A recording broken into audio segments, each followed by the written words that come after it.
ಹೇಗೆ ಅನಿಸ್ತಾ ಇದೆ ರಾಜ್ಯಕ್ಕೆ ಒಂದು ಕಲಾ ವಿಭಾಗದಲ್ಲಿ ಪ್ರಥಮ ಬಂದಿದ್ದೀರಿ? ಖುಷಿ ಆಗ್ತಿದೆ ತುಂಬ. ಇದು ಇನ್ನೊಬ್ಬರಿಗೆ ಸ್ಫೂರ್ತಿ ಆಗ್ಬೋದು ಅಂದ್ಕೊಂಡಿದ್ದೀನಿ.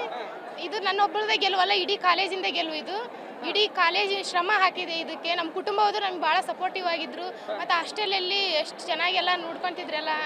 ಮತ್ತು ಇಲ್ಲಿ ಕ್ಲಾಸ್ ಅಂತೂ ಸೂಪರ್ ಚೆನ್ನಾಗಿ ಮಾಡ್ತಿದ್ರು. ಎಲ್ಲ ಭಾಳ ಕಷ್ಟಪಟ್ಟು 9:30 4:15 ಮಟ್ಟ ಕ್ಲಾಸ್ ಮಾಡ್ತಿದ್ರು. ಮತ್ತು ಸ್ಟಡಿ ಅವರ್ ಅಂತ ಮಾಡ್ತಿದ್ರು.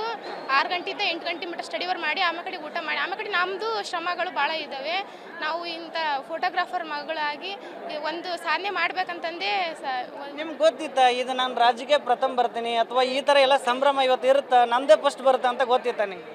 ಅನ್ಕೊಂಡಿದ್ದೆ ಸರ್. ನಾನು ಫಸ್ಟ್ ರ್ಯಾಂಕ್ ಅಂತಂದು ಭಾಳ ಟ್ರೈ ಮಾಡಿದ್ದೆ ಸರ್. ಅದು ಫಸ್ಟ್ ರ್ಯಾಂಕ್ ಬಂದು ಸರ್. ಭಾಳ ನಿಮ್ಮ ತಂದೆ ತಾಯಿಗಳ ಸಪೋರ್ಟಿವ್ ಹೇಗಿತ್ತಮ್ಮ? ಚೆನ್ನಾಗಿತ್ತು ಸರ್. ಭಾಳ ಸಪೋರ್ಟ್ ಮಾಡ್ತಿದ್ರು. ನಮಗೆ ಇಷ್ಟು ಹಣ ಅಂದರೆ ಇಷ್ಟು ಕಾಣಿಸ್ತಿದ್ರು ಸರ್. ಭಾಳ ಸಪೋರ್ಟಿವ್ ಆಗಿದ್ರು ಸರ್. ಭಾಳ ಚೆನ್ನಾಗಿ ಅಂದರೆ ಹೇಗೆ ಅಮ್ಮ ಈಗ ಹೆಂಗೆ ಅನಿಸ್ತಾ ಇದೆ ನಿಮ್ಮ ಒಂದು ಶಿಕ್ಷಕರ ಒಂದು ಪರಿಶ್ರಮ ಆಗಿರ್ಬೋದು, ನಿಮ್ಮ ತಂದೆ ತಾಯಿ ಸಪೋರ್ಟ್ ಆಗಿರ್ಬೋದು, ಏನು ಹೇಳಕ್ಕೆ ಬಯಸ್ತೀರಿ? ಈ ಕಾಲೇಜ್ನಲ್ಲಿ ಭಾಳ ರ್ಯಾಂಕ್ ಬರುತ್ತೆ. ಎಲ್ಲ ಶ್ರಮ ಇದೆ ಇದರಲ್ಲಿ. ಭಾಳ ಸಪೋರ್ಟಿವ್ ಆಗಿ ಕ್ಲಾಸ್ ಎಲ್ಲ ಚೆನ್ನಾಗಿ ಮಾಡ್ತಾರೆ ಅಂತ ಹೇಳಕ್ಕೆ ಇಷ್ಟಪಡ್ತೀನಿ ಸರ್. ನ್ಯೂಸ್ ಫಸ್ಟ್ ಪ್ರತಿಕ್ಷಣ ನಿಮ್ಮೊಂದಿಗೆ.